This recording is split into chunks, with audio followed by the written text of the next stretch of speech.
On poursuit avec l'auteur Michel Dufour qui va nous présenter son nouveau livre Apprivoiser la douleur et la souffrance autrement que j'ai présentement entre les mains. Bienvenue à l'émission, Monsieur Dufour. Merci beaucoup de m'avoir invité. Ça fait plaisir. Écoutez, j'aimerais... c'est pas votre premier livre. Je crois que c'est le septième. Septième, oui. Est-ce que... Quel a été votre parcours en tant qu'auteur, là, à partir du début? Bien, à partir du début, c'est que je travaillais comme orthopédagogue dans le milieu scolaire, dans le primaire, avec des enfants de 5 à 12 ans. Puis à ce moment-là, on nous demandait d'être plus performants, que nos actions soient meilleures, soient plus vite, parce que les cas, ça s'accumulait. Alors, on suivait différentes formations. Puis j'ai été amené à un moment donné à suivre la PNL, la programmation neurolinguistique. Puis à l'intérieur de la programmation neurolinguistique se trouvent les allégories. Alors, les métaphores thérapeutiques, les allégories. Alors, moi, ça m'a bien parlé. Puis j'ai commencé à étudier les allégories. Puis à mesure que je m'apercevais des allégories, souvent, par exemple, le pipi au lit, on lisait une allégorie, puis le problème était réglé. Confiance en soi, autonomie, organisation personnelle, motricité fine, etc. Tous les problèmes qu'on retrouve chez les jeunes et chez les ados, parce que je travaille aussi avec les ados. Ouais. Alors, des décrochages scolaires et ainsi de suite, les agressions, le taxage, les ados qui s'aiment pas, pensent au suicide et ainsi de suite. Puis après ça, je me suis rendu compte que c'était aussi bon pour les adultes. Fait que j'ai fini par écrire 6 livres dans ce domaine-là, qui est un outil extraordinaire pour aider la personne, aider l'autre, puis s'aider soi-même. Parce que quand on aide l'autre, bien, l'allégorie qu'on lui lit, elle travaille sur nous autres aussi sans qu'on s'en rende compte, puis on risque d'avoir une meilleure qualité de vie. Donc, c'est pas un risque, c'est un risque à prendre. Hein? Alors, puis j'ai intégré les allégories de la PNL à l'intérieur du nouveau livre qui s'appelle Apprivoiser la douleur et la souffrance autrement.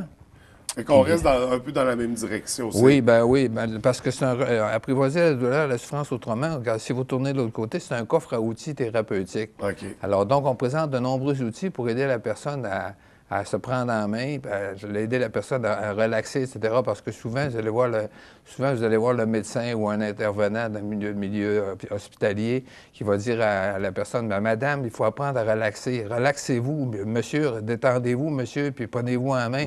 Puis les gens, ils arrivent chez eux, puis s'assoient. Bon, ils n'ont pas plus d'outils pour le faire. C'est ça. Comment je fais pour me prendre en main? Moi, comment je ferais pour relaxer puis me détendre? Il veut me détendre, mais il ne dit pas comment faire. Dans ce livre-là, on le dit comment faire. Alors, on donne beaucoup d'avenues, on donne beaucoup de propositions pour que la personne puisse se prendre en main, puisse se relaxer, puisse actualiser ses ressources et ainsi de suite. Quand on parle de douleur, de souffrance, oui. Comme l'indique le titre, est-ce qu'on parle d'une maladie chronique ou c'est en général? La douleur, c'est ça. On dirait que nous autres, dans le livre, on définit ça comme ça, mais c'est pas nécessairement obligatoire, là. La douleur, on dit c'est plus physique. Autant les douleurs chroniques, les douleurs de toutes sortes, les douleurs, les accidents, les problèmes au niveau au niveau de CSST, au niveau d'accidents de la route, etc. Alors ça, c'est plus de la douleur physique, mais on sait que c'est indissociable avec la douleur psychologique. Alors on a appelé la souffrance la détresse psychologique. On l'a appelé la souffrance dans le livre. Alors, mais les deux sont indissociables. Quand tu as de la douleur physique, automatiquement, souvent, tu as de la détresse qui s'installe, des maladies qui s'installent, l'anxiété, l'angoisse, etc., la dépression. Puis la douleur psychologique, bien, quand tu es en dépression, bien, automatiquement, tu as la boule d'angoisse qui t'arrive, tu vois, toutes sortes de problèmes physiques, les migraines et ainsi de suite. Ouais. Alors, automatiquement, les conséquences, les deux vont de pair. On peut pas dissocier, on ne peut pas les dissocier l'un de l'autre. Fait qu'un ouvrage comme ça va s'adresser à qui? À quelqu'un qui souffre d'une maladie, qui fait une dépression? À toutes les sortes de maladies, là, sauf les maladies aiguës. Alors, la maladie aiguë, quand elle arrive, mettons un accident. Ouais. Un accident, là, tu peux travailler avec ça, mais attendre au moins une couple de jours. Là. OK. Mais c'est de ça. Sinon, tout le reste des autres maladies, avec les enfants, avec les ados, les adultes, personnes âgées. Puis, regarde, personnes âgées, on parlait un matin des aidés de troisième âge, etc., pour dans l'avenir est là. Parce que souvent, les aidants naturels, les proches aidants, vont les aider dans les maisons intergénérationnelles. Mais eux autres aussi, ça va leur prendre des outils parce qu'actuellement, on dit aux aidants naturels, allez-y fort, go, aidez les gens, mais on ne donne pas d'outils aux autres non plus. Alors, un des premiers objectifs de ce livre-là, c'est d'aider les aidants naturels à s'outiller, Puis après ça, à travailler, à s'outiller, à savoir comment on travaille avec l'autre personne, comment on peut l'aider avec les CD aussi. Tantôt, on en parlera, là. Donc, ça va vraiment concerner beaucoup de gens, un Ben, ouvrage comme ça. tout le monde vieillit. Ça touche à tout le monde, c'est ça. On a tous des petits problèmes de santé. Ou quelqu'un qui en a dans notre environnement immédiat. Ouais, automatique. Le cancer, par exemple, c'est très bienvenu là, au niveau à causer la douleur. Autrement, quand les gens souffrent de cancer, alors, comment la visualisation est importante, comment les outils intérieurs, les ressources intérieures qu'on a, comment on fait pour les actualiser. Je glisserai un mot tantôt si vous le désirez.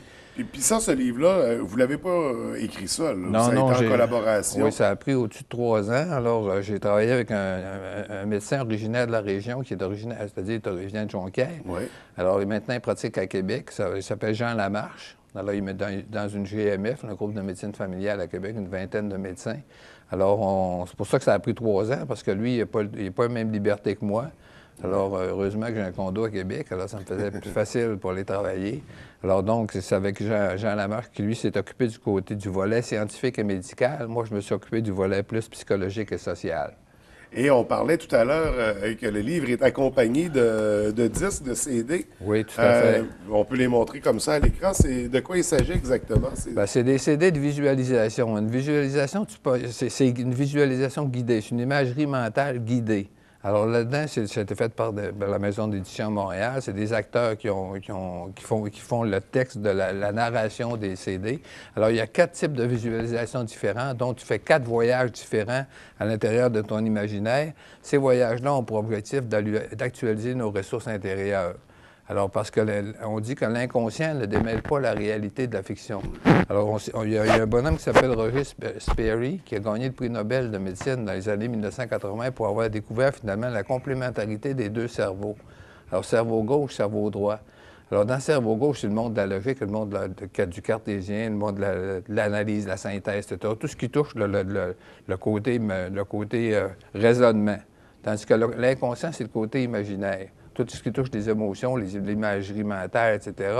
Alors, puis dans l'inconscient, on dit que l'inconscient ne démêle pas la réalité de la fiction. Alors, ce qu'on veut dire par là, c'est que l'inconscient, peu importe les images qu'on lui envoie, lui, il prend les images telles quelles. Vous avez quelqu'un, par exemple, qui va au cinéma. Alors, à un moment donné, le film, la personne, elle sait que c'est un film, c'est un scénario inventé. Là. On sait qu'il n'y a rien de logique dans le cinéma, c'est tout inventé. Mais par contre, la personne, plus ça avance dans le film, la personne, mettons, elle a un cancer, puis son fils est en train de mourir, etc. À un moment donné, tu vois le monde autour de toi, puis ils sont tout en train de pleurer, ils sont tout en train de plein d'émotions, etc. Alors, on sait que c'est pas un vrai film, là. T'sais, logiquement, on le sait, cerveau gauche, mais inconsciemment, le cerveau droit. C'est pas arrivé pour de vrai, mais l'inconscient, il ne démêlant pas la réalité de la fiction. Lui, il prend ça pour lui, puis il réagit comme si c'était lui qui était pris dans ce dilemme-là. On donne aussi l'autre exemple souvent, par exemple, mettons qu'on coupe un citron. Alors, si vous prenez un citron, puis vous le coupez en 4, oui. Puis après ça, vous le prenez un carré dans votre main, puis après ça, vous croquez dedans, puis là, le jus descend à chaque côté, etc. Puis là, à un moment donné, le goût de la surette arrive, etc. Est-ce que vous avez eu un peu de salivation qui s'est produit pendant que... Je pense que oui. Oui, alors, pourtant, le citron, il n'est pas là. Mais ça, c'est de l'hypnose, c'est de la suggestion. C'est de l'autosuggestion, ouais, c'est ça. C'est parce qu'il y a une différence entre l'autosuggestion et l'hypnose. L'autosuggestion, c'est les suggestions qu'on se fait à soi-même. Donc, il y a beaucoup d'autosuggestion dans ces livres-là. L'hypnose, bien, je ne parle pas de l'hypnose de spectacle. Là. Non, oui. Je parle de l'hypnose thérapeutique. L'hypnothérapie. L'hypnothérapie, là. Alors, moi, je suis diplômé là-dedans aussi. C'est sûr que dans les relaxations, dans les CD, il y en a. Ouais. Il y en a, mais c'est léger, là. Il n'y a pas de danger. La personne ne s'endormira pas chez elle, là, pour ne pas se réveiller le lendemain matin, là. Mais on ne suggère pas de l'écouter en conduisant, j'imagine. Non, ça, c'est la seule place de ne pas l'écouter, c'est en conduisant ou en faisant quelque chose qui nécessite là, notre conscient, là. Ouais. Quand on conduit, c'est rarement l'occasion d'écouter des CD de relaxation. Alors plus donc on va donner des images à notre inconscient via le biais de ces relaxations-là, de ces imageries-là, plus la personne, à un moment donné, va puis la personne aussi va relaxer. Un autre élément aussi important, on parlait de programmation neurolinguistique tantôt. À l'intérieur de ça, il y a ce qu'on appelle les ancrages. Les ancrages, ça, c'est des souvenirs, des moments malheureux de notre vie, mais aussi des moments heureux de notre vie. On appelle ça la mémoire du corps. Alors, on se sert des moments heureux de notre vie quand on ne file pas. Puis ces moments de notre vie-là, on explique tout comment faire. On les repose dans notre tête comme dans un film, comme, autrement dit, dans notre cinéma intérieur. On déroule les moments. Mettons, par exemple, la personne prend l'ascenseur, puis à un moment donné, la boule d'angoisse, il arrive, elle est un peu claustrophobe, elle arrive dans l'ascenseur, puis là, la boule d'angoisse, il prend, mettons, un 14e étage, 14 étages à monter. Ouais. Elle arrive en haut, elle est pleine d'angoisse, elle ne sait pas comment faire pour se débarrasser de ça. À ce moment-là, dérouler tout simplement dans son cinéma intérieur des moments heureux de sa vie, surtout au moment où elle a relevé des défis. Puis automatiquement, l'inconscient va recevoir ça, il va penser que c'est vrai. La boule. La boule, alors automatiquement, l'inconscient va recevoir une détente, puis la boule va s'en aller. Donc, écoutez, c'est vraiment fascinant. Ça, c'est des... Finalement, dans le livre, on découvre des trucs comme ça, des outils, des conseils. Tout est très, très bien expliqué, tout très, très bien illustré également. Alors, il y a une illustration là-dedans. Puis vous avez le texte, quand on parlait tantôt là, de personnes qu'on va aider, le parent aussi aide souvent ses enfants. Ouais. Alors, les CD aussi. Alors, puis on a le texte des CD. Alors, la mère, par exemple, peut lire la première fois. La première fois, va lire le texte elle-même. Mais par après, l'enfant va pouvoir écouter son CD lui-même parce qu'il va l'avoir autant de fois qu'il veut.